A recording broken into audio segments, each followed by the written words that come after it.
Dan puasa ini teman-teman adalah ibadah yang paling besar pahalanya. Tidak ada ibadah secara kuantitas ya, jumlah pahala mengalahkan puasa. Berarti Ramadan mendongkrak kita agar bisa mendapatkan semua solusi dari permasalahan kita, atau segala solusi dari semua permasalahan kita, dan juga akan membuka pintu rezeki yang luas buat kita dari tempat tidak disangka-sangka. Riwayat lain mengatakan dibuka semua pintu surga, tidak satu pun pintunya yang tertutup. Mungkin kalau ada yang bertanya, apa manfaatnya Ustaz? Kita masih hidup di dunia, pintu surga dibuka. Insya Allah sehari dua hari selesai Bapak Ibu belajar, asal memang mau belajar. Siapa yang membaca Al-Quran dan dia menguasainya, maka dia akan bersama kedudukannya dengan para malaikat, kata Nabi SAW. Kenapa kita baca doa ini teman-teman sekalian? Karena kata para ulama, Lailatul Qadar adalah malam penentuan takdir 1 tahun ke depan. Bismillahirrahmanirrahim. Saudaraku seiman, Nabi SAW setiap kali akan tiba Ramadan, beliau mengulangi sabdanya yang mulia. Sabda yang mulia ini diriwayatkan oleh An-Nasa'i dengan sanad sahih di jilid 4 halaman 129. Beliau bersabda, "Atakum Ramadan syahrun mubarak." Telah datang kepada kalian bulan Ramadan yang sifat pertamanya bulan ini penuh dengan berkah. Makna penuh dengan berkah saudaraku seiman adalah bulan di mana Allah Subhanahu wa taala cukupkan semuanya. Berkah artinya cukup. Waktu terasa panjang. Banyak hal yang bisa dilakukan. Karena kebanyakan orang kadang-kadang membuang waktu hanya karena mencari tempat untuk makan siang, atau melakukan perbuatan-perbuatan yang mungkin di bulan Ramadan dia tidak lakukan itu. Begitu juga dengan keberkahan makanan dan minuman. Sedikit kita berbuka puasa dan sahur saja sudah cukup. Allah Subhanahu wa taala berkahi semuanya. Pahala-pahala dari ibadah yang kita kerjakan walaupun sama jenis ibadahnya dengan selain Ramadan dilipat gandakan pahalanya. Lalu kata Nabi SAW, "Faradallahu azza wa jal alaikum siyamah."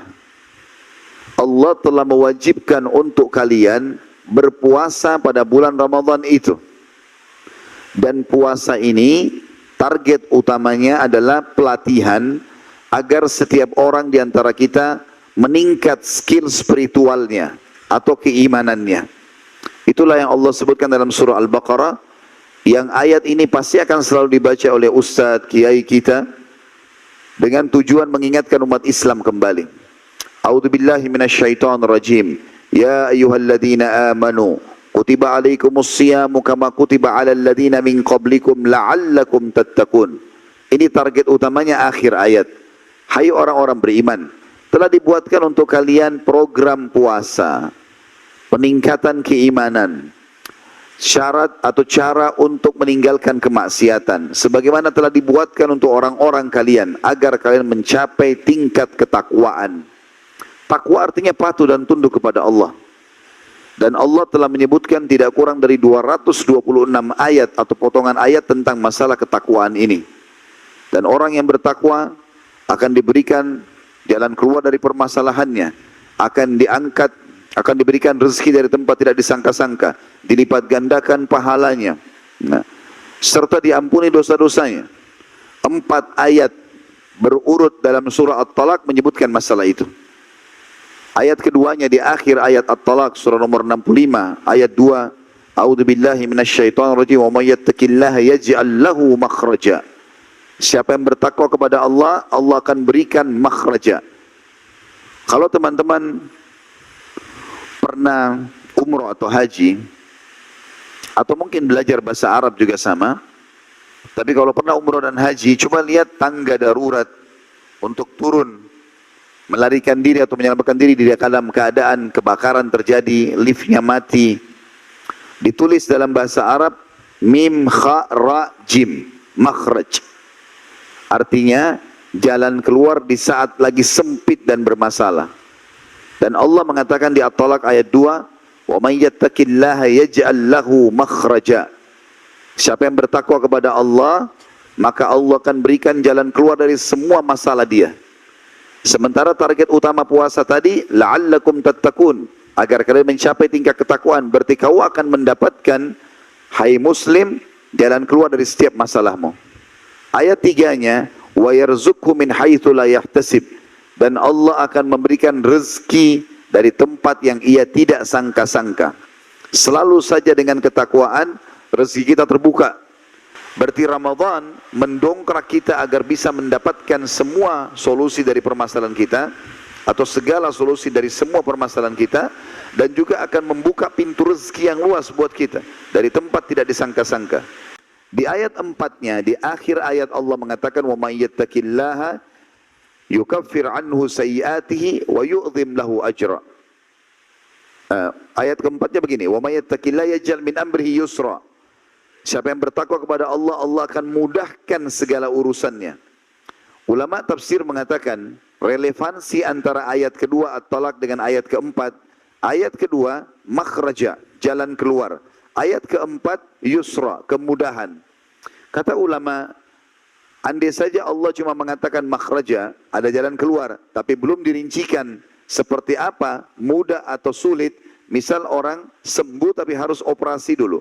Orang memulai usaha harus pinjam dulu modal. Itu juga makhraja, jalan keluar. Tapi ayat 4 menekankan tentang yusra, akan mudah. Mungkin tanpa operasi bisa sembuh. Tanpa melalui modal yang harus dia pinjam, dia bisa memulai usaha. Dengan sedikit dagang Allah berkahi lalu jadi banyak modalnya sendiri. Di ayat 5-nya, Allah subhanahu wa ta'ala mengatakan di akhir ayat 5 At-Talaq. Jadi ini ayat 2, ayat 3, ayat 4, ayat 5. Ayat 5-nya Allah mengatakan wa may yattaqillaha yukaffir anhu sayyi'atihi wa yu'dhim lahu ajra. Siapa yang bertakwa kepada Allah, Allah akan membersihkan semua dosanya dan Allah akan melipat gandakan balasan pahalanya. Dalam surah Al-Imran, surah nomor 3 ayat 133, Allah juga memastikan bahwasanya yang akan masuk surga hanya orang yang bertakwa saja. A'udzubillahi minasyaitonir rajim. Wasari'u ila magfiratin min rabbikum wa jannatin arduha as-samawati wal ard uiddat lil muttaqin.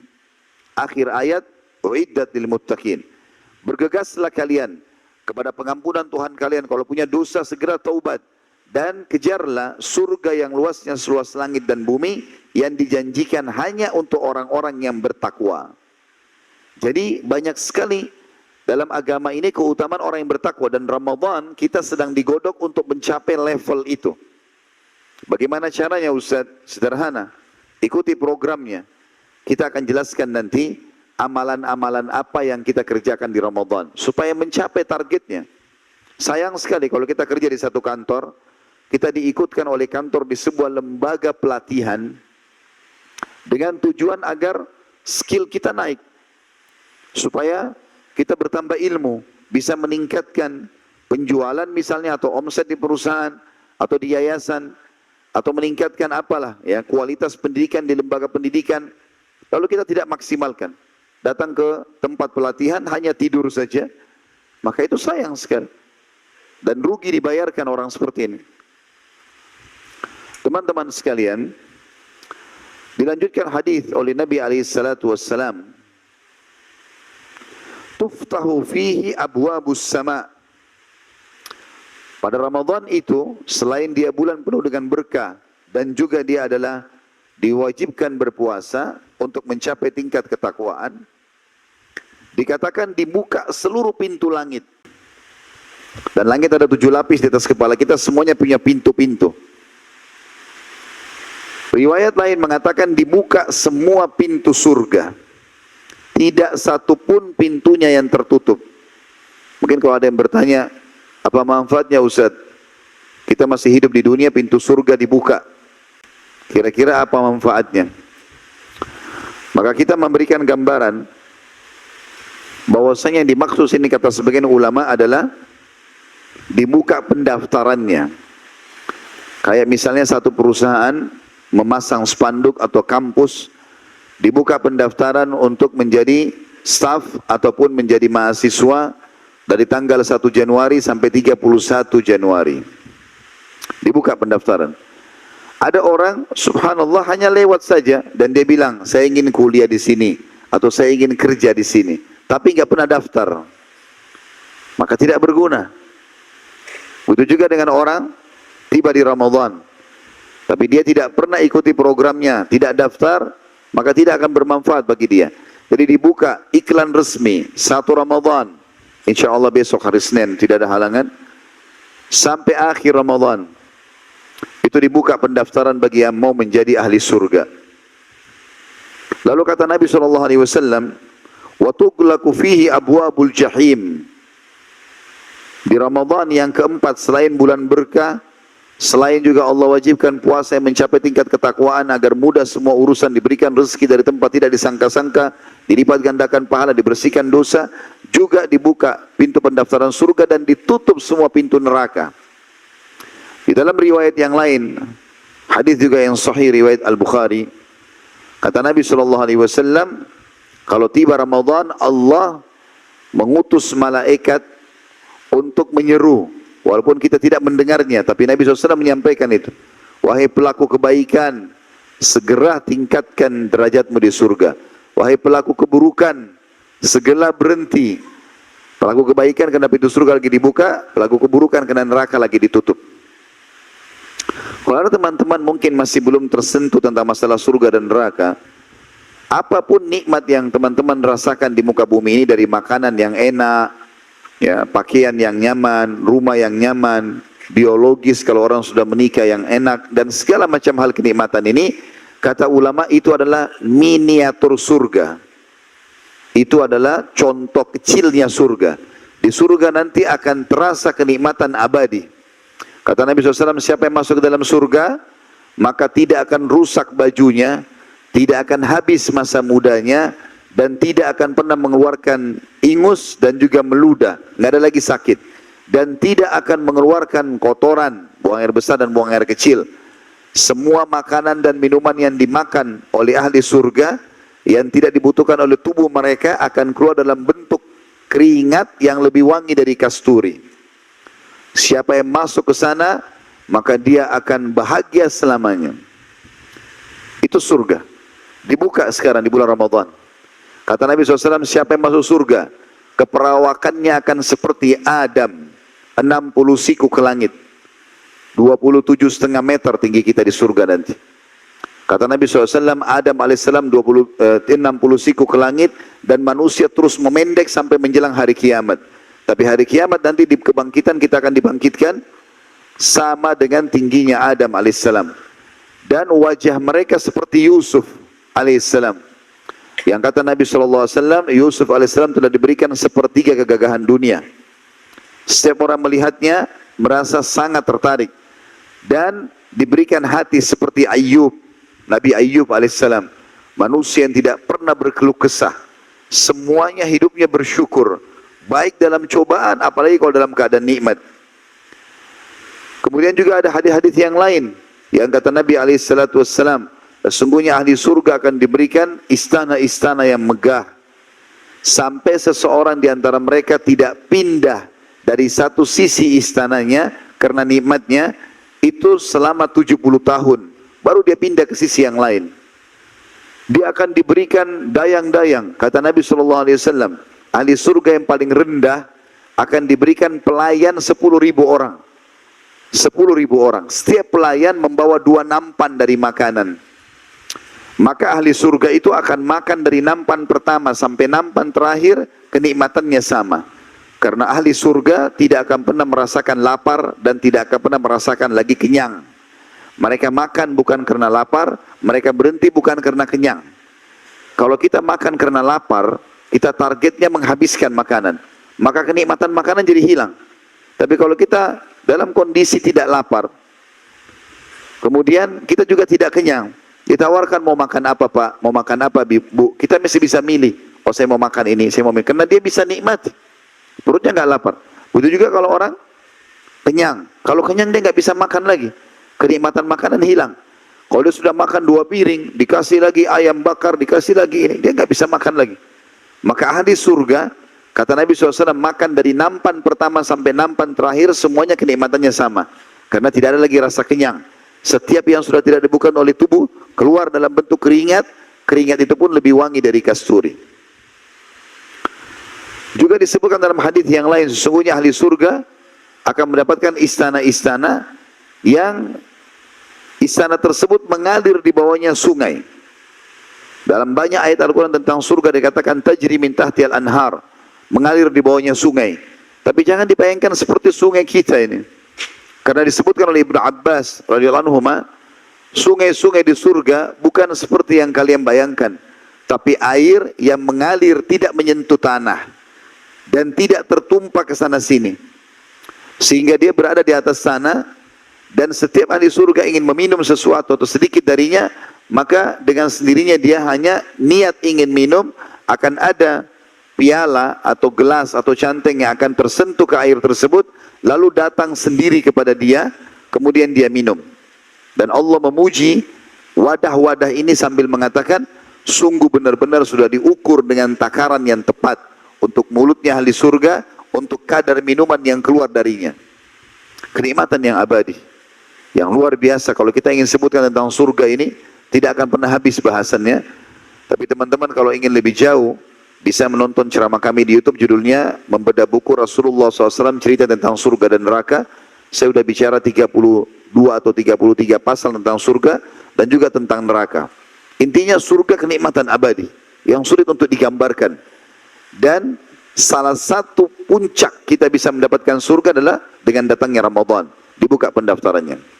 Begitu juga dengan neraka. Semua rasa sakit yang pernah kita rasakan, sakit hati kah, sakit badan kah, ya, apa saja yang kita tidak nyaman, pernah jatuh, keselio, tabrakan, demam, semua itu adalah miniatur neraka. Miniatur neraka. Kata Nabi SAW tentang demam misalnya, kalau kalian sedang demam, ketahuilah itu adalah bagian dari panasnya api neraka. Oleh karena itu dinginkanlah dengan air. Kita pernah demam sampai 40 derajat misalnya panasnya, merasa nggak nyaman semuanya, tidur nggak bisa, makan nggak bisa, itu bagian dari api neraka. Begitu juga dengan cuaca yang sangat panas. Kata Nabi SAW dalam hadis yang sahih, sesungguhnya neraka mengeru kepada Allah karena sebagiannya membakar sebagian yang lain. Maka Allah pun mengizinkan neraka untuk bernafas 2 kali. Itulah yang kalian temukan di panas yang sangat dan di dingin yang sangat. Artinya di sini itu adalah bagian dari api neraka. Dan surga dan neraka ini sudah ada dari sebelum kita manusia diciptakan. Sebagaimana hadis Bukhari menjelaskan, kata Nabi SAW, sesungguhnya pada saat Allah menciptakan surga, sebelum penciptaan manusia, Allah menyuruh Jibril untuk datang dan melihatnya lalu memberikan pendapatnya. Maka Jibril pun datang dan mengatakan, sesungguhnya, atau Allah tanya, bagaimana pendapatmu? Dia mengatakan, ya Allah, tidak ada satupun dari hambamu yang melihat atau mendengarkan tentang surga ini kecuali pasti akan berusaha masuk di dalamnya. Lalu kemudian Allah SWT lihatkan Jibril neraka. Setelah dia pulang dari neraka ditanya sama Allah, pergi lihat ke sana kembali lagi. Bagaimana pendapatmu? Jibril mengatakan alaihissalam, tidak ada satupun hambamu yang dengar saja neraka, kecuali mereka pasti akan berlindung dan menjauhkan diri darinya, karena beratnya siksaan. Maka Allah Subhanahu Wa Taala menghiasi surga dengan hal-hal yang tidak disukai, bangun sholat malam, puasa, ya, menjaga diri supaya selalu jujur seumur hidup, mencari rezeki halal, butuh kontrol, dan dihiasilah neraka dengan hawa nafsu yang buruk. Maka setelah itu Jibril disuruh datang lihat lagi. Setelah Jibril melihat keduanya mengatakan, ya Allah, tentang surga, aku tidak menyangka ada hambamu yang bisa lolos untuk masuk ke surga. Kemudian dilihat neraka, kata Jibril, aku tidak menyangka ada hambamu yang bisa lolos, tidak masuk ke neraka. Jadi surga neraka sudah ada. Bahkan Nabi SAW mengatakan, siapapun yang memohon kepada Allah, ada 2 riwayat, 3 kali dalam sehari, riwayat lain 7 kali dalam sehari, surga akan merespon langsung sambil mengatakan, ya Allah, hambamu fulan memohon masuk ke dalamku, masukkanlah ia. Lalu kalau kita berlindung dari neraka kepada Allah 3 kali atau 7 kali dalam sehari, kita bilang misalnya, ya Allah, aku mohon surgamu. Kalau kita bisa tambah dengan tanpa hisab lebih baik. Dan aku berlindung dari api nerakamu. Kita baca ini 3 atau 7 kali, neraka pun akan mengatakan, ya Allah, hambamu fulan telah berlindung kepadamu dariku, maka jauhkan ia dariku. Jadi neraka dan surga ini sudah ada. Dan di Ramadan ditutup semua pintu neraka. Sebagian ulama menghubungkan tutup pintu neraka ini dengan hadis yang lain. Yang kata Nabi SAW, ketahuilah di Ramadan ada hamba-hamba Allah yang dibebaskan dari api neraka. Tadinya namanya ada di neraka, tapi Allah bebaskan. Dan itu terjadi, kata Nabi SAW, di setiap malam dari malam-malam Ramadan. Ini enggak ada di bulan lain. Keutamaan yang luar biasa, yang besok ini kita akan menyambutnya dengan izin Allah Subhanahu wa ta'ala. Dan neraka ini teman-teman, kalau ada yang menganggap remeh, mengatakan tidak masalah saya masuk neraka dulu, toh nanti saya akan masuk surga, misal. Maka orang seperti ini tidak faham. Coba teman-teman ambil korek gas kecil saja, lalu kita bakar ibu jari kita. Hitungan detik, hitung sampai 5 atau 10 detik saja. Sakitnya luar biasa. 1 menit tangan kita bisa matang. Mungkin butuh operasi kena luka bakar. Itu baru korek gas biasa. Sifat api neraka ini Allah sebutkan dalam surah Al-Humazah, innaha alaihim mu'sadah. Sesungguhnya api neraka itu meliputi mereka. Kata sebagian ulama tafsir, melekat di tubuh mereka. Api neraka kalau sudah tersentuh dari kepala sampai kaki, semuanya terbakar, dan dia tidak berhenti membakar. Serta ahli neraka tidak akan mati. Mati cuma sekali. Maka dalam kondisi hangus, tulang-tulangnya pun terbakar, dia tidak mati. Allah utuhkan kembali, dibakar lagi. Begitu sifat api neraka. Na'udzubillah dari jahannam ini. Kemudian yang selanjutnya, yang kelima, Nabi SAW menyampaikan, selain Ramadan bulan penuh dengan berkah, diwajibkan puasa untuk mencapai tingkat ketakwaan, dibuka pintu-pintu surga, ditutup pintu neraka. Yang kelima, wa tugallu fihi maradatus syayatin. Dan dibelenggulah pada bulan Ramadan seluruh syaitan-syaitan yang jahat. Ya. Riwayat lain dikatakan, maka dia atau syaitan-syaitan itu tidak bisa leluasa menggoda seleluasa di luar Ramadan. Makna belenggu teman-teman sekalian adalah tangan diikat di leher dan kaki juga diikat sehingga tidak bisa bergerak. Kalau kita lomba lari dengan seseorang, rival atau lawan kita mau lomba lari, kemudian dia dibelenggu, tangannya diikat, lehernya diikat, kakinya diikat, maka kita biar jalan santai, kita akan menang. Karena lawan kita diikat. Semua syaitan diikat pada saat itu. Mereka bisa leluasa, mereka bisa menggoda tapi tidak leluasa lagi. Bahkan dengan sangat mudah kita melakukan ibadah. Dan yang luar biasa pada saat tiba di akhir Ramadan, jarak antara kita dengan syaitan itu 1 bulan. Seperti kalau kita jalan kaki dari Indonesia, itu sudah sampai ke Eropa. Kalau 1 bulan non-stop kita jalan. Jangan sampai teman-teman kita menjadi seperti sebagian orang. Begitu akhir Ramadan, Idul Fitri tiba, lisannya mengatakan Alhamdulillah. Bukan Alhamdulillah karena siap mempraktikkan ilmu Ramadan. Perutnya sudah biasa puasa, maka semestinya dia puasa-puasa sunnah, Senin Kamis, Ayyamul Bid, 9 hari pertama bulan Zulhijjah, 9 dan 10 bulan Muharram. Banyak puasa-puasa sunnah yang bisa dikerjakan. Atau dia sudah terbiasa terawih, sholat malam, tapi dia berhenti, tidak sholat lagi. Dia bilang Alhamdulillah, karena sekarang tidak puasa lagi, tidak sholat terawih lagi, maka bisa berbuat dosa. Ini orang bodoh sebenarnya, karena dia merusak pelatihan yang sudah dia lakukan. Maka semestinya dia pada saat tiba Ramadan, akhir Ramadan, dia mengatakan Alhamdulillah, karena saya siap mempraktekkan. Kalau mobil tinggal gas sedikit saja, udah jalan mobilnya. Syaitannya jauh, 1 bulan jaraknya. Tapi ada orang tidak, dia duduk manis habis Idul Fitri, nunggu syaitannya datang. Akhirnya syaitannya datang lagi, goda lagi dia. Ini sayang sekali. Ya. Kemudian teman-teman sekalian, dikatakan bahwasanya fihi, ini yang keenam, lailatun hiya khairum min alfi syahr, man hurima khairaha faqad hurim. Ketahuilah di bulan Ramadan itu ada 1 malam lebih baik daripada 1000 bulan. Siapa yang terharamkan dari kebaikannya, dia telah terharamkan dari seluruh kebaikan. Kita tahu Lailatul Qadar lebih baik daripada 1000 bulan, atau maknanya sama dengan 83 tahun plus 4 bulan. Lailatul Qadar terjadi di malam-malam ganjil akhir Ramadan. Malam 21, 23, 25, 27, 29, dan sering kali terjadi di malam 27. Tapi dia berputar, kata sebagian ulama. Allah Subhanahu wa ta'ala sengaja merahasiakan itu agar kita lebih berijtihad, berusaha untuk bisa mengejar Lailatul Qadar itu. Dan siapapun yang diberikan taufik oleh Allah bisa beribadah pada saat itu luar biasa. Karena semua orang akan melaluinya. Semua orang akan melaluinya. Tapi sayangnya siapa yang mendapatkan taufik untuk bisa beribadah pada saat itu. Karena sekali mengucapkan subhanallah saja pas Lailatul Qadar, pahalanya sama dengan mengucapkan subhanallah 1000 bulan atau 83 tahun plus 4 bulan. Umur kita belum tentu sampai di situ. Kalau kita dapatkan 10 kali Ramadan dengan hanya mengucapkan subhanallah, kita seperti mengucapkan 830 tahun subhanallah. Begitu semuanya, sholat malamnya, sedekahnya, baca Al-Qur'annya, dilipat gandakan semua menjadi 1000 bulan. Makanya Nabi SAW mengatakan, sungguh siapa yang terharamkan dari kebaikannya, maka dia telah terharamkan dari seluruh kebaikan. Juga sabda Nabi SAW yang dihasankan oleh para ulama, ragama anfumri'in, ragama anfumri'in, ragama anfumri'in. Terhina seseorang itu, terhina seseorang itu, terhina seseorang itu.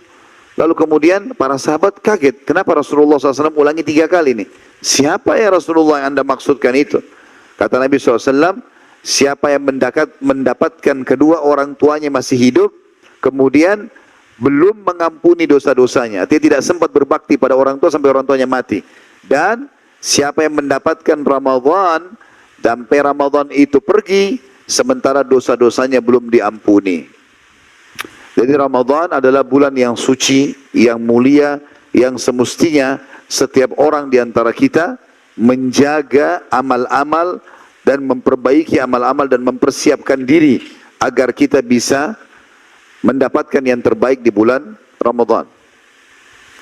Saudaraku seiman, Ramadan ini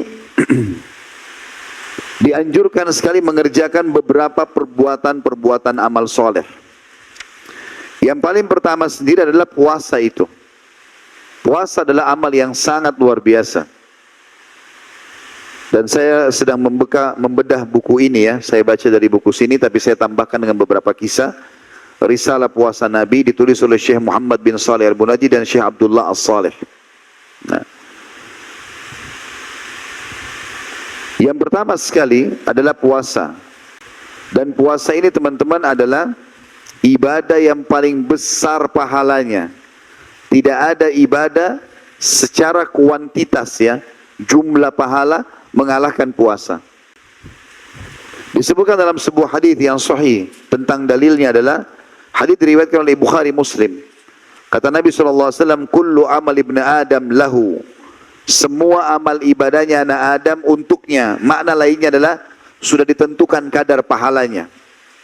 Terbukti dari lanjutan sabda Nabi SAW, al-hasanatu bi asyri amthaliha ila sab'amiyya di'fin. Yaitu setiap amal soleh itu akan dikasih sampai 10 kali lipat, bahkan sampai 700 kali lipat, tergantung kadar keikhlasan dia. Lalu kata Nabi SAW, yaqulullahu azza wa jal, dan Allah yang maha suci dan maha mulia berfirman, illa siyama fa innahu li wa ana azzi bihi. Kecuali puasa. Jadi jihad, solat secara kuantitas dikalahkan oleh puasa. Karena di sini semuanya ditentukan kadar pahalanya. Bisa sampai 700 kali lipat kecuali puasa, kata Allah, karena dia milikku dan aku akan balas langsung.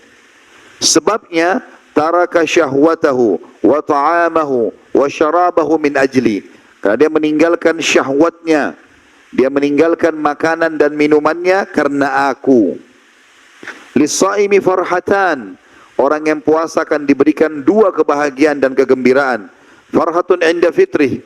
Kegembiraan pada saat buka puasa karena haus laparnya hilang. Dan juga farhatun inda liqa'i rabbih. Dan kegembiraan yang memuncak pada saat dia bertemu dengan Tuhannya. Nah, dia akan masuk ke dalam surga. Wala khalufu famus saimi atyabu indallahi min rihil misk.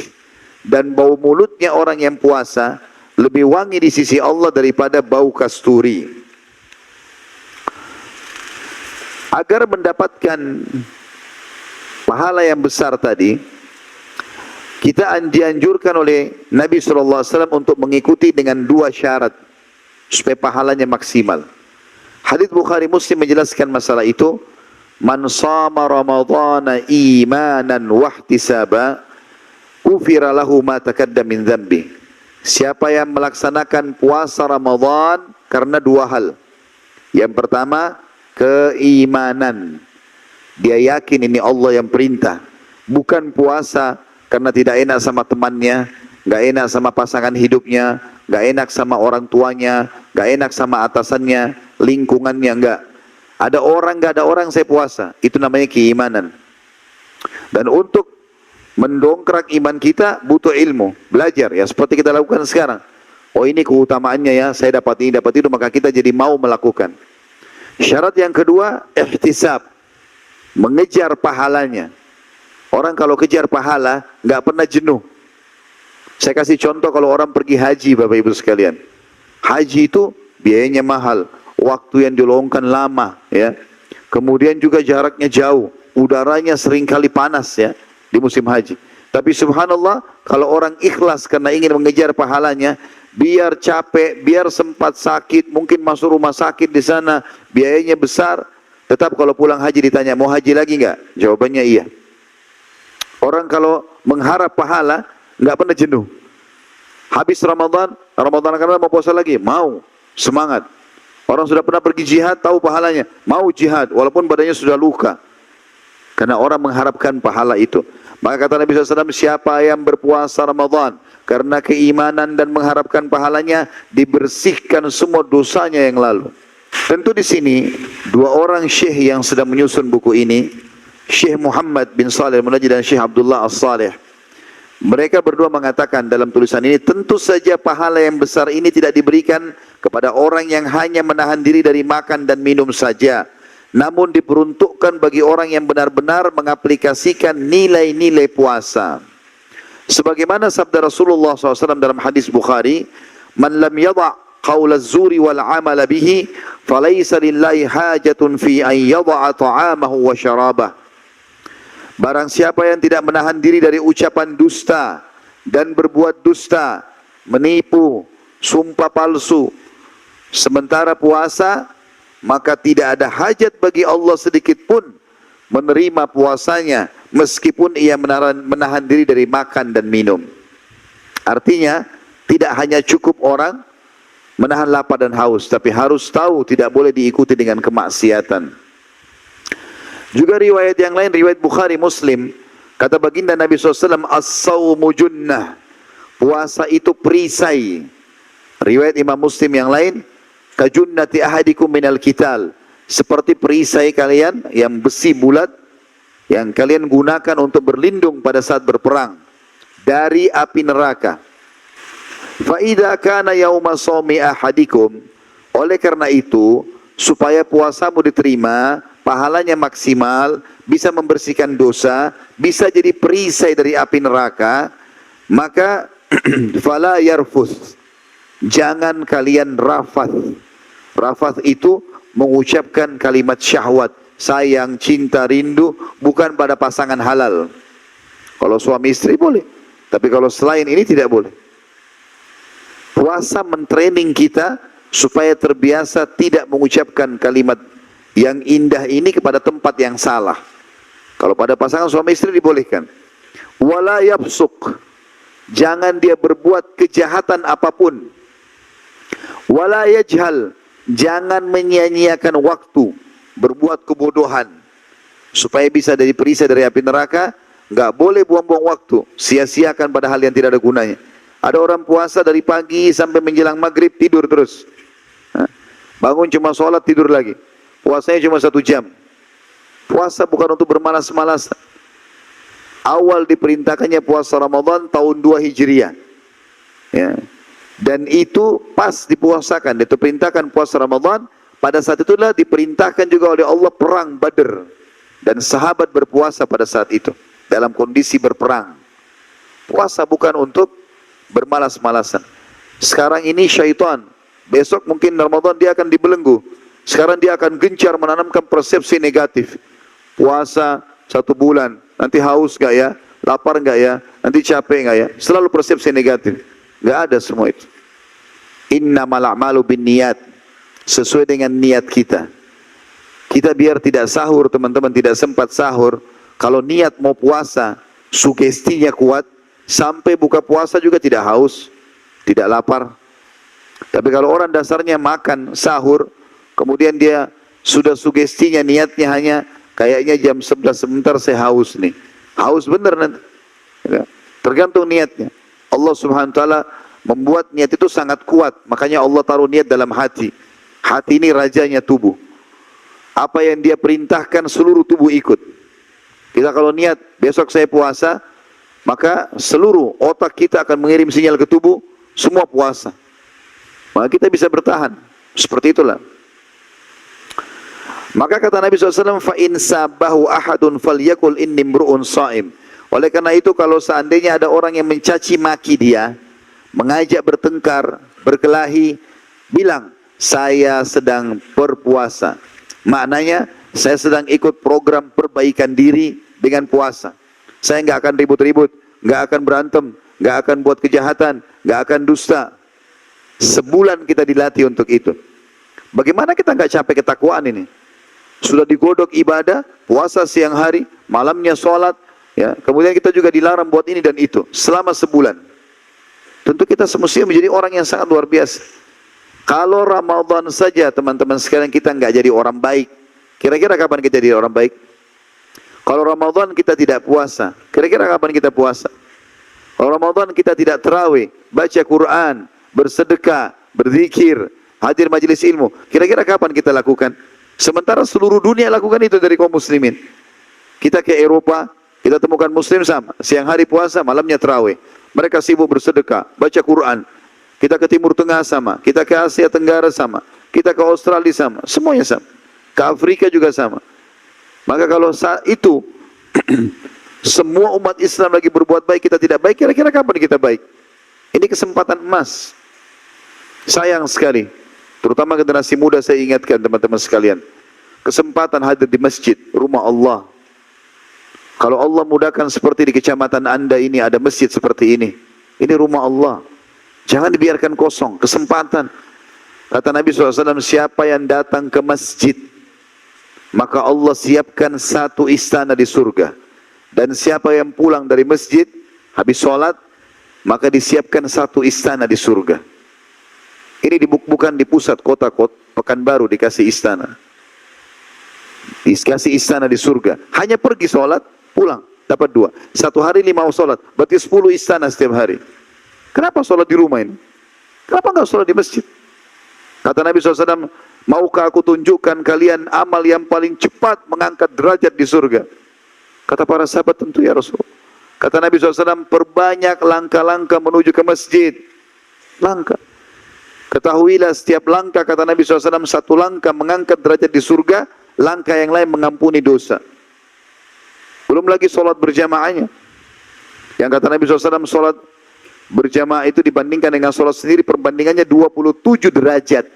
Kata Ibnu Abbas radhiyallahu anhu, 1 derajat nanti di surga antara orang sholat sendiri dengan berjamaah itu jaraknya 500 tahun. Berarti sekali perbedaan sholat berjamaah di masjid dengan sholat sendiri itu 12.000 tahun jaraknya. Bagaimana dengan orang yang tiap hari sholat, 5 waktu sholat? Belum lagi sabda Nabi SAW, siapa yang tidak ketinggalan takbiratul ihram pertama imam Allah Akbar, dia juga Allah Akbar. Tidak ketinggalan 1 rakaat pun. Bukan 1 rakaat, takbirnya imam Allah Akbar, dia juga Allah Akbar. Selama 40 hari, maka Allah akan menghapus darinya sifat kemunafikan. Tidak akan pernah dusta insya Allah seumur hidupnya. Tidak akan khianati amanat, ya. Tidak akan ingkar janji. Maka manfaatnya besar sekali. Kalau kita masuk masjid teman-teman sekalian, atau seperti Ramadan, nanti akan kita bahas di poin kedua tentang masalah sholat tarawih. Jangan cuma duduk depan masjid, ngobrol kosong. Masuk ke dalam masjid, ikut sholat. Mungkin sholat itu adalah sholat terakhirmu. Mungkin, kita tidak tahu. Bukankah ruangan ICU di rumah sakit cuma ada 2? Mana lebih banyak? Orang yang dirawat di rumah sakit atau orang yang lula lalang di depan rumah sakit? Hah? Mana suaranya? Masih hidup nggak ini? Mana lebih banyak? Orang di rumah sakit atau orang di pinggir jalan? Berarti lebih banyak orang mati nggak sakit. Hah? Karena buktinya orang yang sakit di rumah sakit jumlahnya lebih sedikit daripada orang ulal alam. Berarti yang sehat lebih banyak. Tidak harus tunggu kita masuk rumah sakit baru meninggal. Mungkin sholat Anda itu adalah sholat terakhir. Berapa banyak orang begitu? Kemarin di Saudi ada kisah nyata begitu. Seorang supir mobil menceritakan, ada dua anak muda adik kakak sewa mobil dia. Kemudian masuklah di mobil jalan keluar kota, di tengah jalan waktu sholat masuk. Si supir ini orang soleh. Dia berhenti, dia bilang kita sholat dulu di masjid. Dia mampir, terus dia bilang sama dua anak muda ini, ayo sholat ya. Mereka bilang, sudahlah paman, nanti aja kami, tunda-tunda, nggak mau. Memang mereka nggak mau sholat, nggak pernah sholat selama ini. Lalu kemudian dinasihati oleh supir tersebut dengan beberapa hadis. Sholatlah, gitu akan dihisab pertama hari kiamat, berbahaya, segala macam. Terus dia masuk. Orang ini lihat tidak mau, supir lihat tidak, anak dua tidak mau masuk sholat, ya sudah dia masuk sendiri.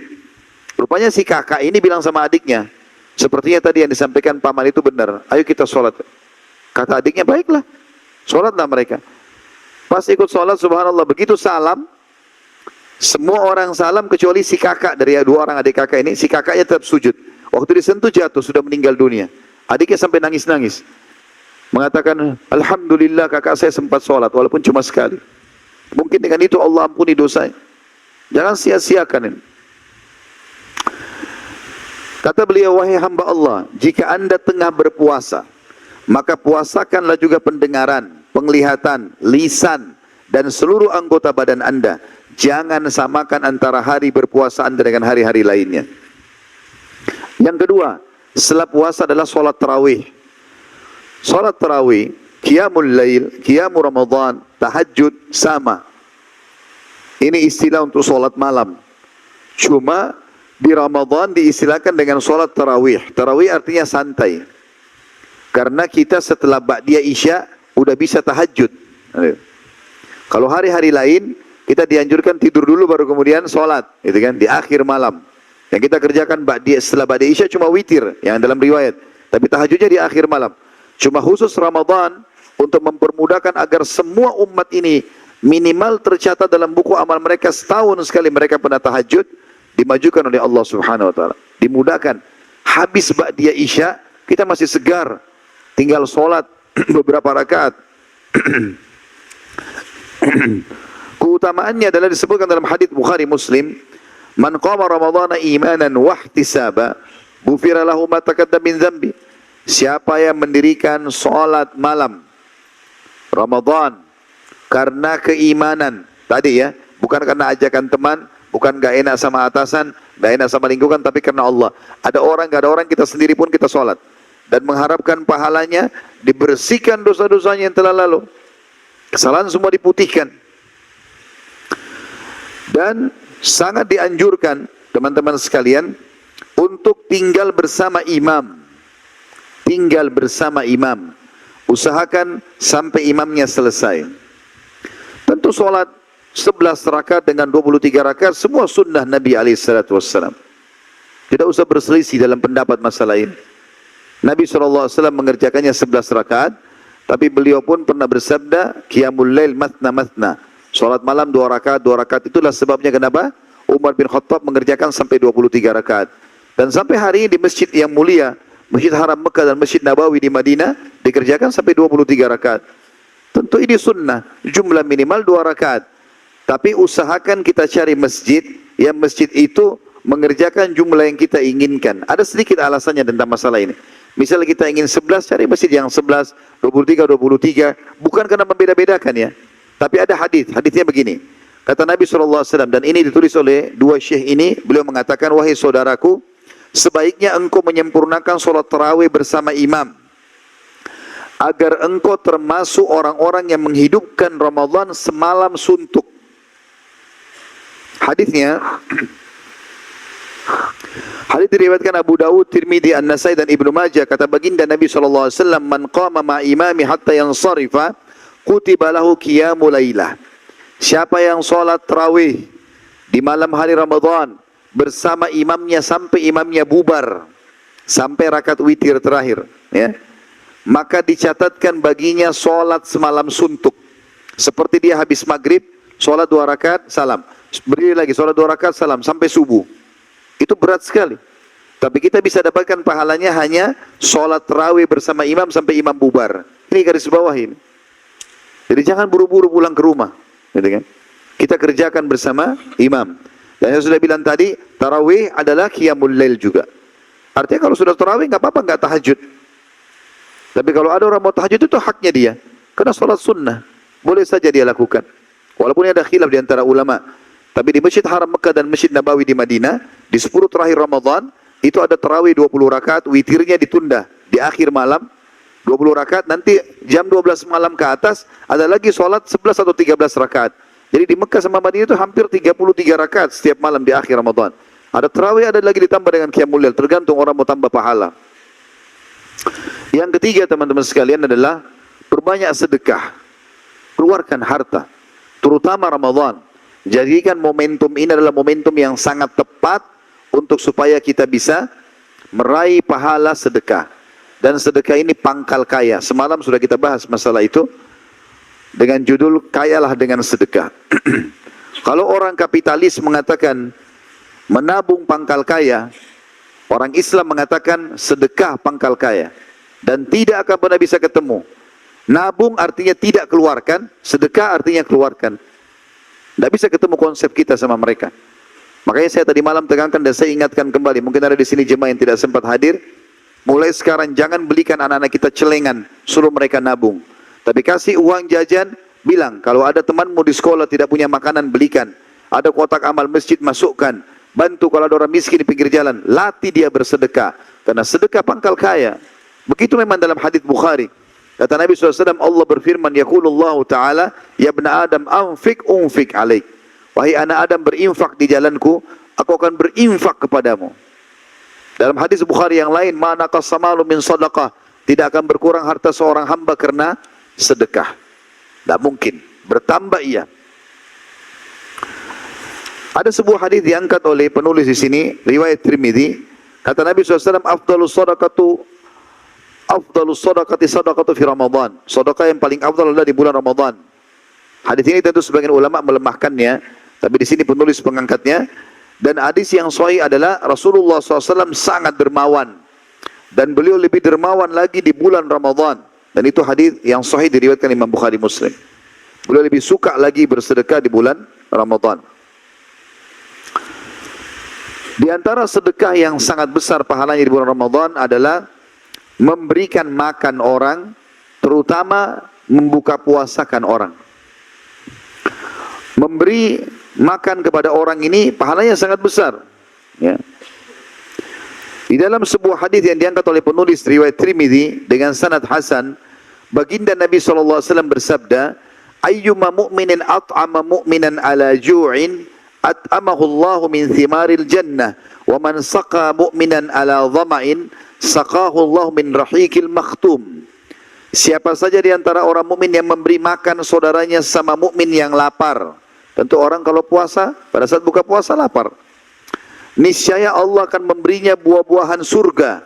Siapa saja di antara orang mukmin yang memberi minum saudaranya seorang mukmin yang dahaga, dan kita tahu orang puasa pada saat buka puasa haus, Allah akan memberinya minuman dari rahikil makhtum, atau minuman yang mulia di surga. Sebagian salaf berkata, maksudnya orang-orang terdahulu yang saleh sebelum kita, mengundang makan 10 orang dari sahabat-sahabatku dengan makanan yang mereka gemari, lebih aku sukai daripada membebaskan 10 orang budak dari keturunan Nabi Ismail. Traktir orang, kasih makan. Jangan cuma tunggu di traktir. Masuk restoran sama teman-temannya, tunggu siapa duluan ke kasir. Bakhil, pelit, tidak boleh. Ramadan melatih kita untuk itu, supaya mengubah pola kita. Sedekah, ya, bahkan sedekah yang paling afdal adalah memberikan orang sebelum orang itu minta. Kalau ada orang jemput bola, dia datang, maksudnya di sini dia datang ke rumah orang miskin, dia datang menjemput, memberi sebelum orang minta, itu lebih afdal daripada dia tunggu nanti ada orang minta baru dia kasih. Kalau Anda tinggal di sebuah komplek perumahan, seminggu nggak ada orang miskin masuk, berarti tidak sedekah. Enggak, kita pergi, gitu kan? Juga sebagian ulama salaf selalu menyediakan buka puasa bagi orang yang berpuasa, padahal mereka sendiri juga lagi puasa, seperti perbuatan Abdullah bin Umar, Daud At-Tai, Malik bin Dinar, Ahmad bin Hanbal dan lain-lainnya. Bahkan Abdullah bin Umar radhiyallahu anhuma tidak pernah berpuasa kecuali bersama fakir miskin dan anak-anak yatim. Banyak juga di antara mereka yang menyediakan makanan bagi teman-temannya padahal ia sedang berpuasa. Kalau ada yang sedang puasa Senin Kamis misalnya, teman-temannya datang ke rumah, tetap dilayani teman-temannya karena besarnya pahala memberikan makan ini. Hadis tentang membuka puasakan orang secara khusus, kalau tadi itu memberikan makan umumnya ya. Hadis tentang keutamaan membuka puasakan orang adalah hadis yang masyhur riwayat Ahmad dan An-Nasa'i dengan sanad sahih, kata baginda Nabi SAW, man fattara sha'iman kana lahu mithlu ajri kana lahu mithlu ajrihi ghaira annahu la yunqasu min ajri sha'imin syai'. Siapa yang membuka puasakan atau menyediakan makanan berbuka bagi orang yang berpuasa, maka ia mendapat pahala seperti orang yang berpuasa tanpa mengurangi pahala orang yang berpuasa itu sedikit pun. Juga Salman Al-Farisi berkata radhiyallahu anhu, "Wa man fattara fihi sha'iman kana maghfiratan lidunubihi wa itqa rakabatihi minan nar kana lahu mithla ajrihi ghaira annahu la yunqasu min ajri shaimi syai'." Barang siapa yang menyediakan makanan berbuka bagi orang yang berpuasa, maka ia akan menjadi penghapus dosa-dosanya. Kalau tadi kita dapat pahalanya dia, ini juga plus kalau kita siapin minum, makan, kurma, apa saja, maka dosa-dosa kita dimaafkan. Dan juga menjadi pembebas dirinya dari api neraka, hanya dengan buka puasakan orang. Dan ia akan mendapatkan pahala seperti orang yang berpuasa tanpa mengurangi pahala orang yang berpuasa itu sedikit pun. Mungkin ada yang bilang, kan kalau buka puasain orang biayanya besar. Kalau dibayangkan adalah nasi campur misalnya, banyak biayanya. Mungkin 15.000, 20.000, 30.000 satu porsi. Kalau 500 jemaah banyak juga, gitu kan. Dengarkan apa yang ditanyakan oleh para sahabat dan dengarkan juga bagaimana wasiat Nabi SAW untuk kita semua untuk mengejar pahala buka puasakan orang ini. Para sahabat sempat bertanya, wahai Rasulullah, dari hadis tadi ya, seseorang, tidak semua orang mampu menyediakan buka puasa orang yang berpuasa. Maka jawaban baginda Nabi SAW yang mulia, yu'tillahu hadat thawab liman fattara sa'iman ala midhkati labanin au tamratin au syurbati ma'in wa man saqa sa'iman saqahu Allah min haudi syurbatan la yadhma'u ba'daha hatta yadkhulal jannah. Pahala itu, mendapatkan pahala buka puasain orang, dibebaskan dari api neraka, dibersihkan dosa-dosanya, akan diberikan oleh Allah bagi siapa saja yang menyediakan buka puasa bagi orang yang sedang berpuasa, walaupun hanya susu dicampur air. Kalau kita punya satu gelas susu, untuk dikasih kepada teman di sebelah, mungkin tidak cukup. Maka dibagi dua lalu dicampur air, sehingga cuma warna susu, tapi rasanya nggak ada lagi susu. Itu aja sudah cukup. Atau sebutir kurma. Nggak ada yang tidak bisa beli sebutir kurma. Sangat murah satu butir kurma. Atau seteguk air. Kata Nabi SAW, dan siapa yang memberikan seteguk air bagi orang yang berbuka, maka Allah akan memberinya minum seteguk air dari telagaku. Dia tidak akan dahaga selamanya sampai dia masuk ke dalam surga. Saya ingin berbagi teman-teman sekalian. Kalau yang sudah pernah dengar ini, harap ini adalah pengulangan untuk menambah lagi mengecas iman. Yang belum dengar itu yang kita harapkan supaya didengarkan. Saya punya pengalaman waktu pertama saya masuk ke Saudi di Madinah dulu waktu kami kuliah tahun 90. Awal Ramadan. Saya pernah bilang sama teman-teman orang-orang Indonesia, sama-sama kami mahasiswa, atau waktu itu saya masih SMA ya. Kita ke Masjid Nabawi sekalian sholat tarawih. Tanpa saya tahu kalau di Masjid Nabawi ini ada yang lain selain sholat tarawih gitu. Bus disiapkan oleh kampus habis asar. Nanti habis tarawih dijemput gitu. Begitu turun dari bus, saya lihat di arah Masjid Nabawi ini, Masjid Nabi SAW, ada banyak orang yang berdiri tapi membelakangi masjid.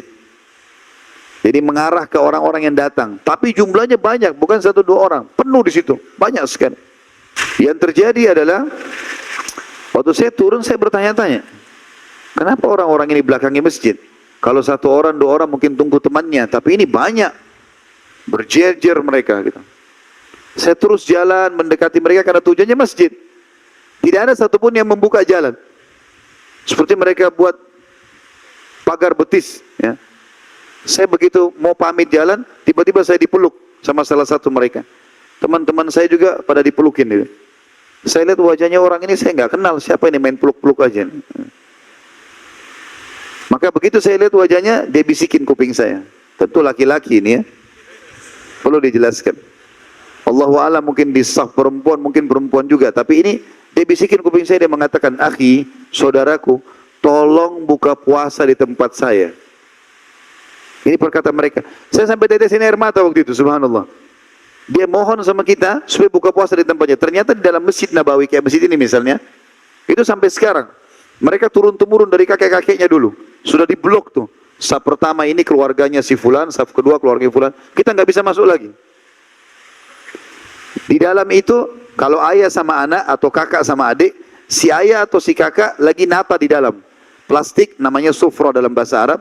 Ditaburi kurma, mereka ambil jek zam-zam, taruh kiri kanan, tumpahin air. Tergantung uangnya orang. Kalau ada orang lebih kaya, ditambah roti, tambah yogurt, ada yang tambah pisang, tambah apel, macam-macam. Tergantung. Ada yang paling sederhana, kurma sama air. Sunnah Nabi SAW. Rupanya si ayah sama si kakak di dalam masjid. Ngatur itu. Si anak atau si adik cari mangsa di luar masjid. Nah. Kalau kita iya, langsung tangan kita dipegang. Tangan saya, baiklah saya buka puasa. Dipegang sama dia. Dibawa sampai ke tempatnya dia. Duduk. Di sini ya buka puasa. Jangan pindah ke situ ya. Karena di depannya mungkin ada lebih enak. Saking maunya dapat pahala.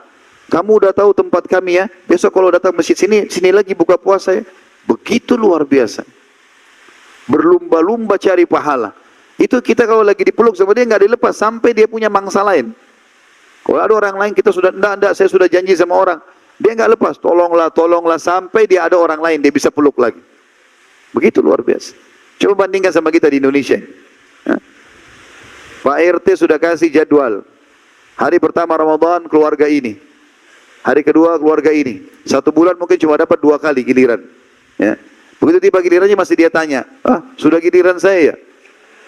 Seakan-akan heran kenapa tiba giliran dia. La haula wa la quwata illa billah. Padahal dikasih kesempatan mestinya Anda itu yang nomor 1 di masjid. Ini masjid semua airnya dari saya. Semua kurma dari saya.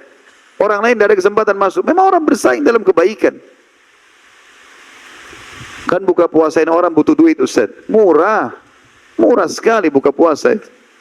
Air mineral yang gelas, berapa harganya 1 dus? 20.000? 48 isinya ya. Anggap 30.000. Misal. 48. Kalau kita serahkan ke masjid dekat rumah, ini air dari saya. Orang kan buka puasa biasanya ada airnya. Berarti hari itu kita punya 49 pahala puasa. Kita 48 jemaah yang lain. Anggap kita bulatin 50 tambah 2 gelas. Berarti kita punya 51 pahala puasa. Kita sendiri dengan 50 jemaah. Itu kalau 1 dus. Kalau kita kasih 10 dus. Kalau jemaah yang buka puasa ribuan orang. Kali 30 hari. Berapa banyak pahala yang didapat? Murah sekali. Tapi Ustaz saya tidak punya uang 30.000. 1 gelas. 500 rupiah. Masa nggak bisa? 1.000 rupiah. Betul-betul saya tidak punya Ustaz, miskin. Baiklah. Saya masih kasih solusinya. Ya. Biasanya kalau orang miskin tidak punya uang, tidak punya apa-apa, buka puasa di mana? Masjid. Ya. Masya Allah orang banyak saya yang buka puasa. Baik, bantu marbot, menata. Tata air, gak ada modal uang. Kalau tidak ada sama sekali, tata kurmanya, tata kuenya. Bantu. Kalaupun masih tidak mau juga ini, saya masih kasih solusi terakhir. Kalau tidak mau cambuk saja. Ya. Nah, luar biasa, nolak pahala. Ya. Kalau dia lagi duduk, dia jadi kayak orang kaya. Padahal miskin sebenarnya. Tidak mau ikut nata-nata di masjid. Tidak mau punya jasa sedikit pun. Baik, ada sederhana. Caranya, air mineral depan dia, kasih temannya di sebelah. Kau ambil pahala saya ambil pahalamu. Tidak ada modalnya, cuma begini saja. Kalau ini juga nggak mau, cambuk saja. Ini luar biasa. Tidak ada modalnya. Jadi buka puasanya orang murah. Murah dan mudah sekali. Dapat pahala banyak. Gitu kan. Saya pernah waktu masih mahasiswa, karena kita bergantung pada beasiswa. Di Ramadan kan kita terima beasiswa karena di akhir bulan. Di awal-awal Ramadan, pertengahan Ramadan kita kadang-kadang tidak ada uang. Saya kadang-kadang kalau pergi ke Masjid Nabawi, Saya cari mana Jack Zam-Zam, ada satu tempat air Zam-Zam yang belum ada orang, saya duduk di situ. Saya cuma ambil gelas, orang minta Zam-Zam, saya ambil tuangin, pencet airnya kasih. Ya, itu saja. Banyak sekali, gelasnya ratusan jumlahnya. Kita cuma kasih orang air. Pahalanya berusaha teman-teman sekalian. Ini pahalanya besar. Pahala orang puasa, anggap dari 50 orang itu 2 orang saja orang soleh. Hari itu dia baca Quran, dia zikir, dia sholat, kita panen semua pahalanya. Kan luar biasa. Ya. Yang keempat, membaca Al-Quran. Ramadan adalah bulan Al-Quran. Yang belum bisa membaca Al-Quran, belajar baca di Ramadan. Yang sudah bisa baca, khatam Al-Quran. Yang sudah biasa mengkhatam, tadabburi, ambil makna-maknanya, tafsirnya. Sudah bisa hafal, amalkan. Al-Quran itu kata ulama memiliki 4 hak dari kita. Dan Ramadan bulan Al-Quran. Allah berfirman dalam Al-Quran, A'udzubillahi minasyaitonirrajim, Syahrul Ramadan alladzi unzila fihi Al-Quran. Al-ayah. Bulan Ramadan itu bulan yang diturunkan Al-Quran dalamnya. Bahkan sebagian salaf subhanallah meninggalkan aktivitasnya di Ramadan kecuali baca Quran. Sibuk dengan Al-Quran terus. Ada di antara mereka bahkan menutup majelis-majelis ilmunya. Gitu kan? Kita ingin membaca Al-Quran. Imam Syafi'i rahimahullah mengkhatam Al-Quran di bulan Ramadan 60 kali. Artinya sehari 2 kali khatam. Itu luar biasa. Sebagian sahabat ada yang mengkhatam Al-Quran di sholat witir terakhir. Yang biasa antum baca Qulhuwallahu Ahad itu. Nah, itu Utsman bin Affan membaca 30 juz. Kok bisa Ustaz? Mulai dulu. Orang kalau sudah mulai, Allah berkahi. Orang kalau tidak pernah sholat malam, 2 rakaat aja berat. Tapi kalau orang sudah biasa sholat malam, jadi ringan buat dia. Orang tidak pernah puasa Senin Kamis, nggak pernah puasa Ayyamul Bid, puasa 3 hari setiap bulan. Tiba Ramadan, kadang-kadang masih berat. Tapi kalau orang sudah biasa puasa, udah biasa buat dia. Orang biasa sedekah, zakat jadi ringan buat dia. Karena dia sudah biasa memberi. Seperti itulah. Hak pertama Al-Quran adalah membaca. Dan ini usahakan teman-teman menguasai benar-benar bacaannya. Dimulai dari 28 huruf hijaiyah itu. Harus bisa belajar bedain. Mana zal, zalika, mana zai, idza zulzila, mana sin dan mana shin. Beda. Idza syams. Ya. Beda antara dha atau sad, ya. Ihdinas siratal mustaqim. Beda dengan dha, al-zalimin. Jangan dipukul rata semua sama ini. Karena beda makna. Makanya harus belajar. Kita baca idza zulzilatil ardu zilzalaha, sewaktu bumi kami goncang pada hari kiamat dengan goncangan yang besar. Kalau kita tidak bedakan mana zal, idza, lidah ditekan ke atas, zulzila, zai, bergetar lidah, maka kita pukul rata, misalnya kita jadikan sin, isa sulsilatil ardu silsala, misal. Silsila artinya bersambung. Berarti sewaktu bumi bersambung-sambung hari kiamat. Beda maknanya. Hah? Dan kita sayangkan kadang-kadang bahkan, maaf saya tidak singgung siapapun, tapi saya pernah temukan begitu. Masuk masjid, imam masjidnya pun masih salah bacanya. Ada kadang-kadang mau terlalu fasih, tapi salah. Ya. Bedakan antara ha, keluar angin, ar-Rahmanir Rahim, dengan kha, yang ada titiknya, khalidina fiha, seperti maaf, orang kalau mau meludah, khalidina fiha. Kemudian ada ha, yang seperti ada 2 matanya, ya. Dina, di dada itu. Tidak boleh sama ini, bedain, belajar. Panggil ustaz untuk belajar, gitu kan. Supaya tahu ini. Dari Ramadan ini jadikan momentum belajar supaya tepatnya bagus gitu. Kalau kita baca Alhamdulillahi Rabbil Alamin, Alhamdu, ha, keluar angin dari mulut. Berarti segala puji bagi Allah. Kalau kita ganti menjadi ha, Alhamdulillah, berarti kematian buat Allah. Beda makna, hanya salah penyebutan. Ini harus belajar ini. Tadi saya bilang ada orang mau fasih, Alhamdulillah. Alhamdulillah bukan Alhamdulillah. Beda maknanya. Rabbil Alamin. Bedakan antara Hamzah, Alif dengan Ain. Beda. Alamin dengan Alamin beda. Rabbil Alamin, Tuhannya alam semesta. Rabbil Alamin, Tuhannya orang-orang sakit. Beda makna. Harus dipelajari.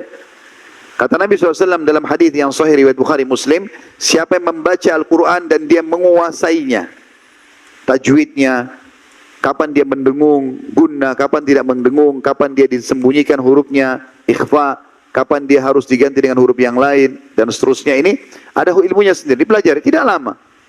Insya Allah sehari 2 hari selesai Bapak Ibu belajar, asal memang mau belajar. Siapa yang membaca Al-Quran dan dia menguasainya, maka dia akan bersama kedudukannya dengan para malaikat, kata Nabi SAW. Dan siapa yang membaca Al-Quran dan dia terbata-bata, tapi dia coba belajar, dicatatkan baginya 2 pahala.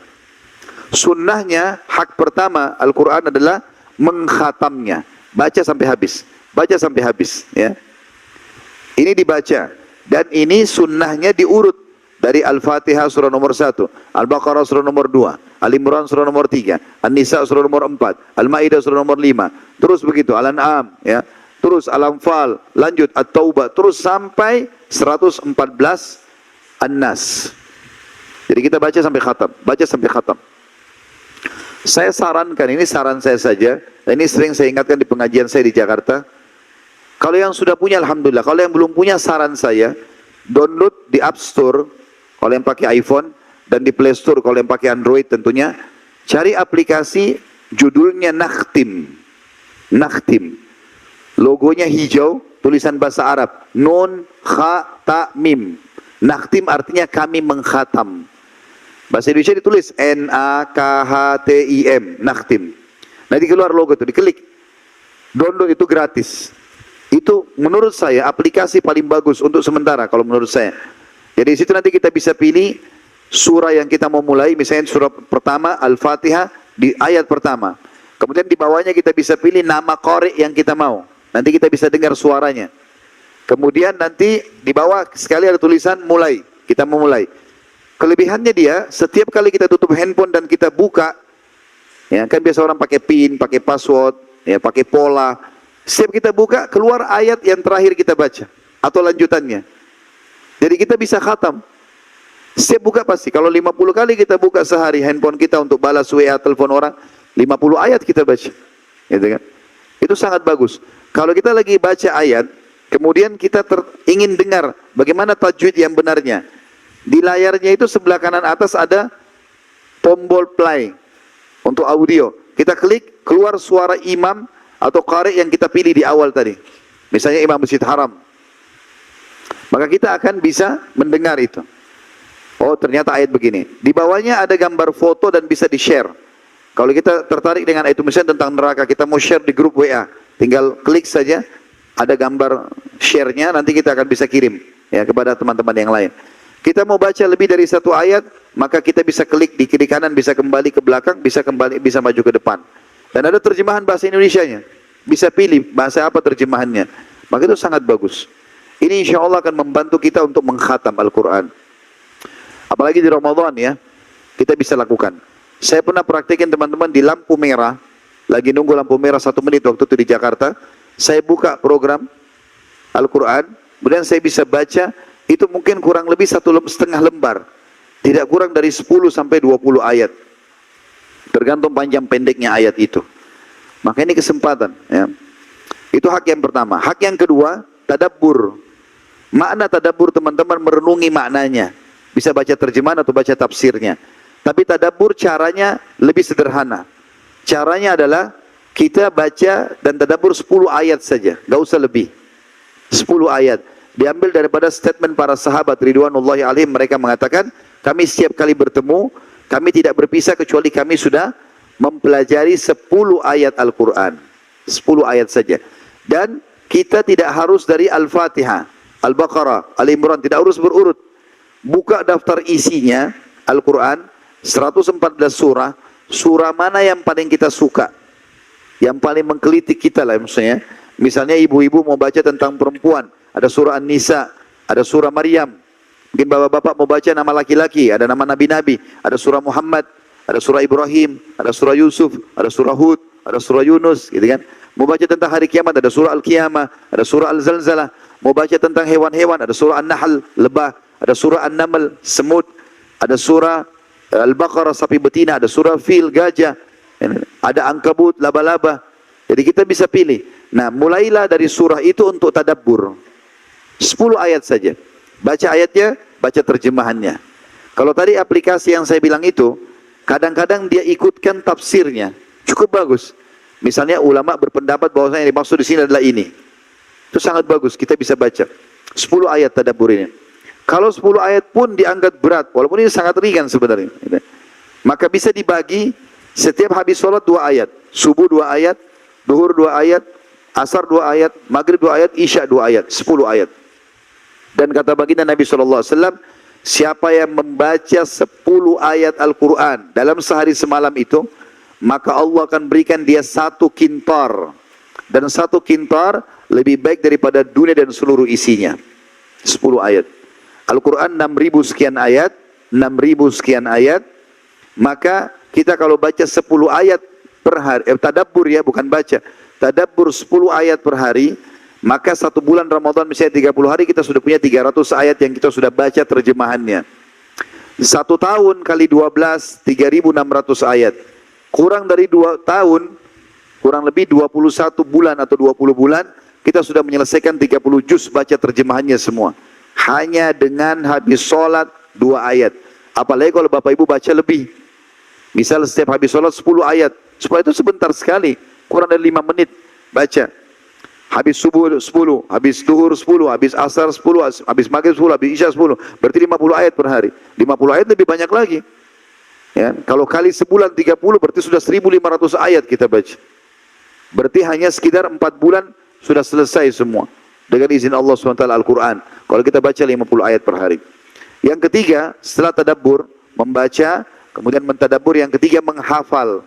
Menghafal metode paling sederhana sama dengan tadabbur. 10 ayat saja per hari, gak usah lebih. 10 ayat, santai saja. Hafal 10 ayat.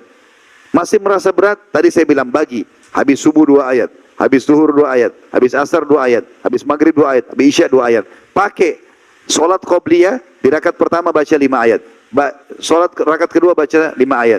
Solat di solat duha, solat malam. Ya, ini solat qobliyah, dia kita bisa baca. Insya Allah sehari sudah hafal 10 ayat itu. Diulang-ulangi. Kalau kali sebulan, kita punya 300 ayat yang kita baca. Hafal. Kali setahun 3.600 ayat. Kurang dari 2 tahun sudah hafal 30 juz.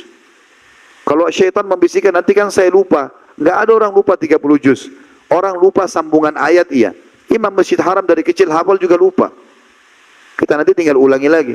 Yang penting mulai dulu. Ini cara yang paling ringan. Dan Ramadan momen paling tepat untuk itu. Hafal 2 ayat setiap habis sholat.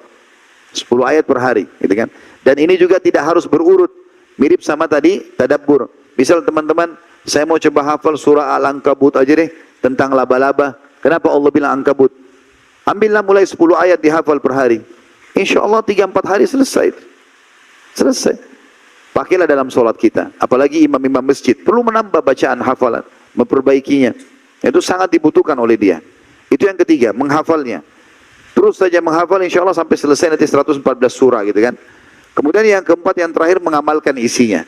Dan Ramadan adalah momen yang terbaik untuk itu. Di buku ini tentu banyak penjelasan, saya tidak baca semua karena melihat waktunya.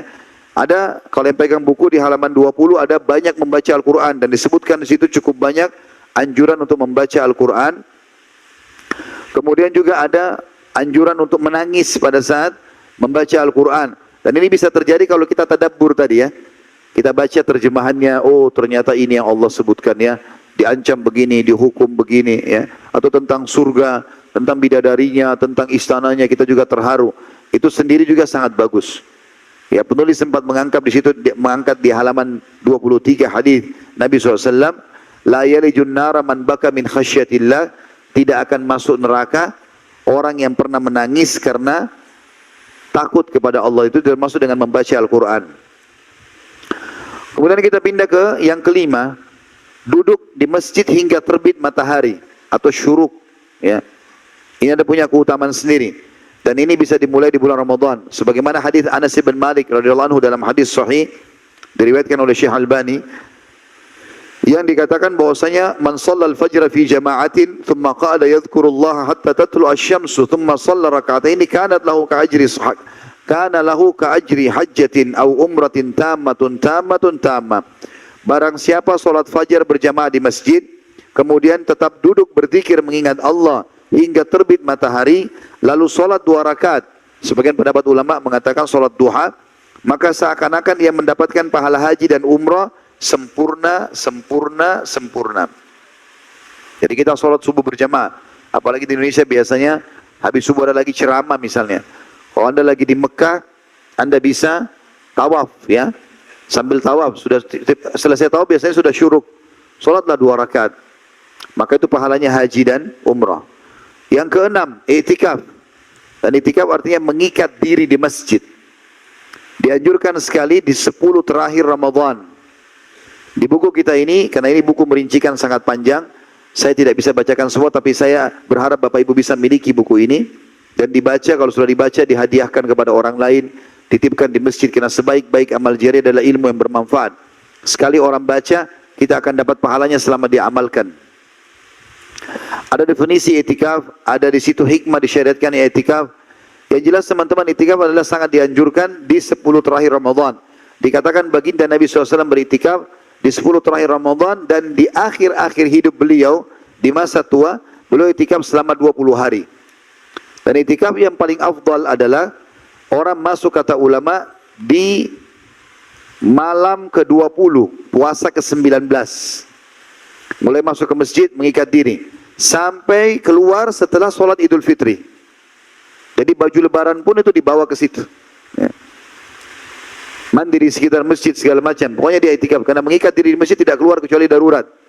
Itu paling afdal. Kalau nggak bisa, pilih hari-hari yang tepat malam ganjil supaya dapat Lailatul Qadar.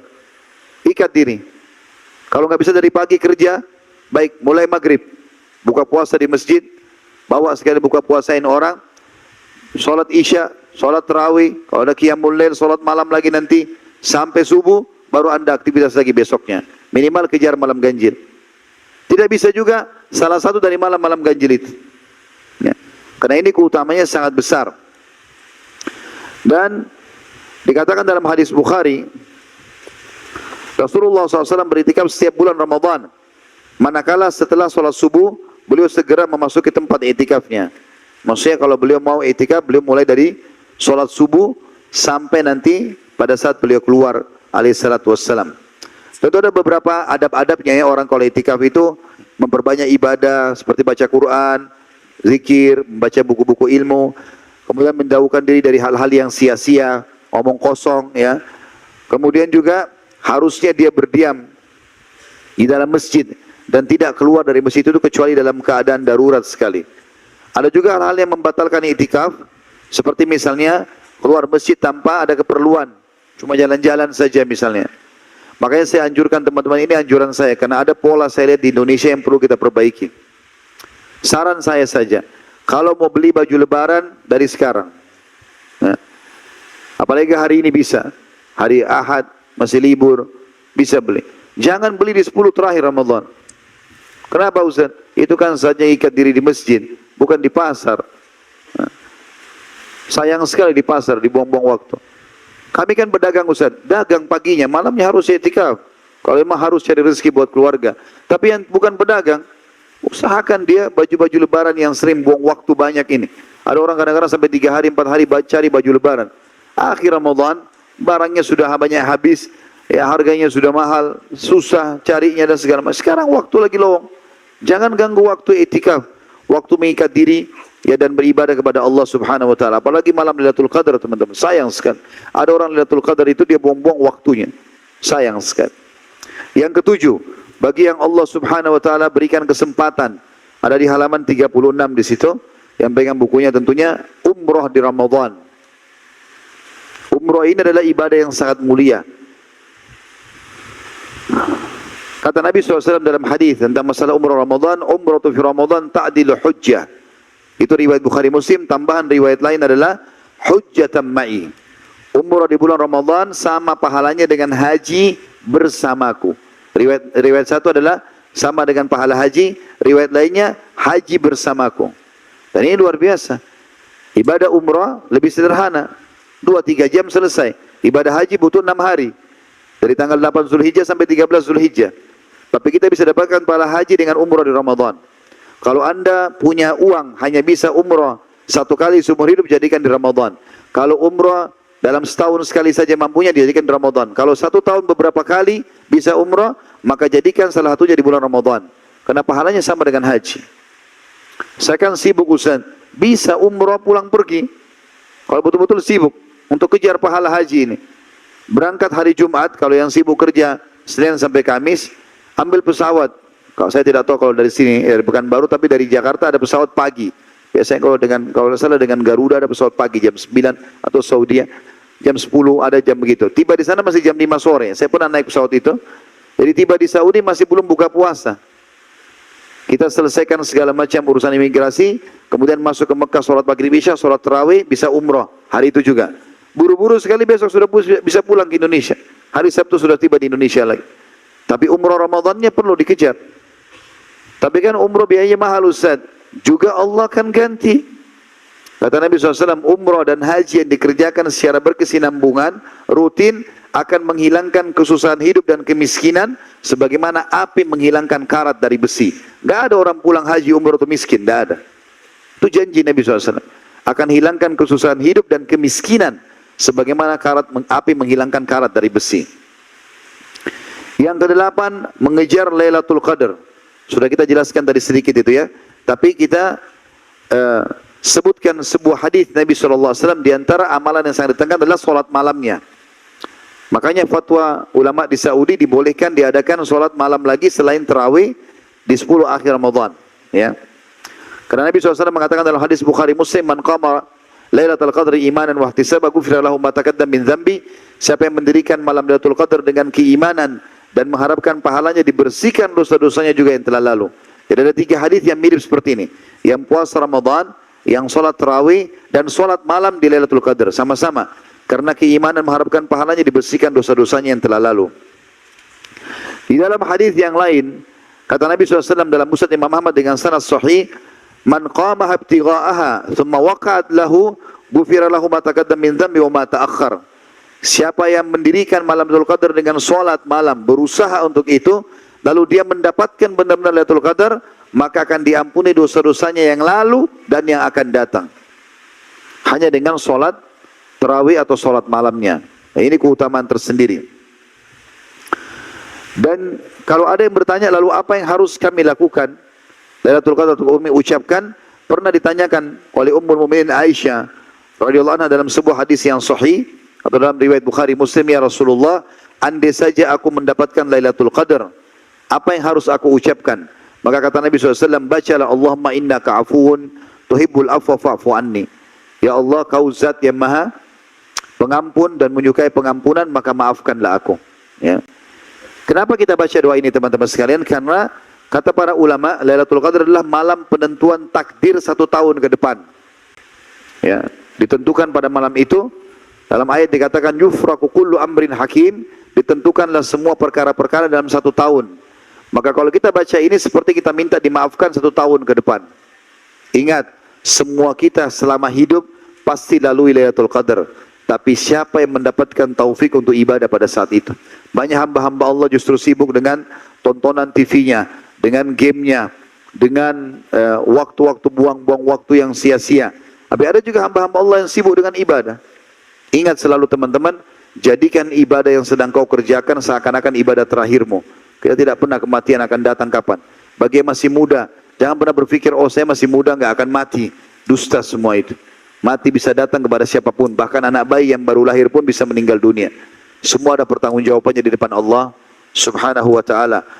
Yang ke-9, memperbanyak zikir, doa dan istighfar. Terutama doa di waktu-waktu mustajab. Sebenarnya orang puasa itu mustajab doa.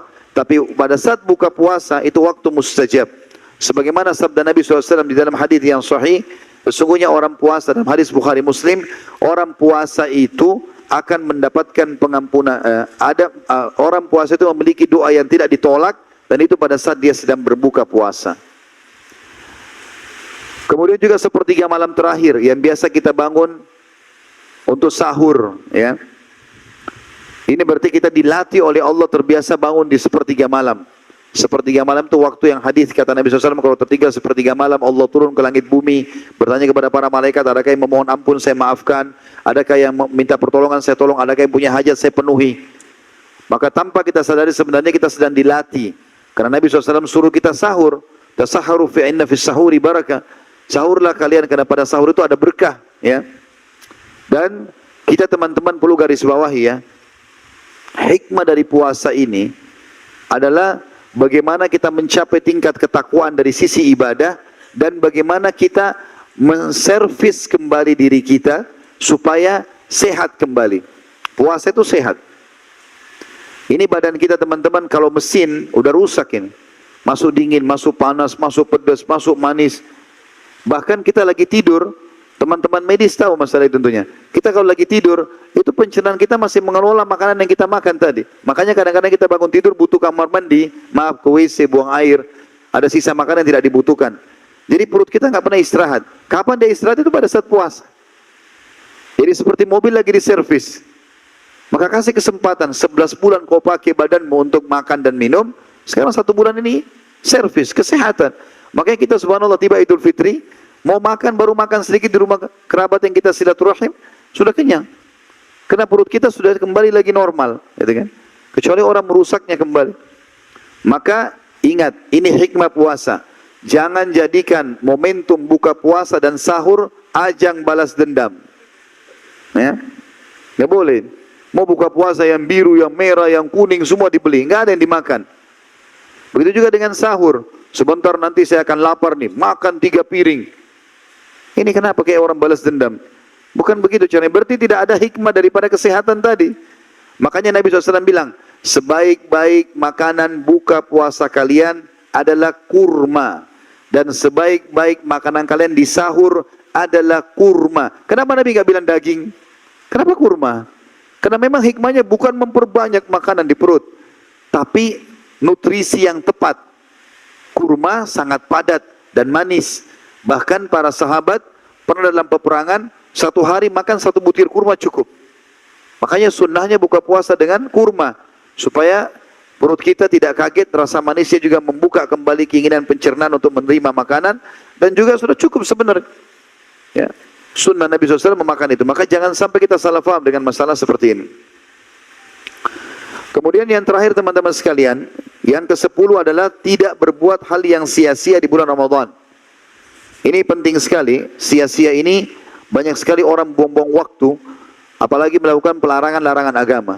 Begitu tiba Ramadan, sibuk kumpulin semua DVD atau siapkan, kalau sekarang mungkin di YouTube, tontonan film apa yang ditonton nih? Dari film India ini ke film India itu. Dari film ini barat ini ke barat itu. Action ini ke action itu. Jadi akhirnya habis waktunya dengan tonton auratnya lawan jenis, ya, dengarin musik-musik dan acara-acara yang buang-buang waktu. Kalau Ramadan aja kita begitu, berarti di Ramadan kita bisa lebih buruk nanti. Kan dilarang tadi, sudah kita katakan. Siapa puasa itu akan jadi perisai dari api neraka. Dan siapa yang ingin jadi perisai, dia harus tidak rafath, mengucapkan kalimat syahwat kepada selain pasangan halalnya. Tidak berbuat kejahatan, tidak berbuat hal yang sia-sia. Ini masuk dalamnya.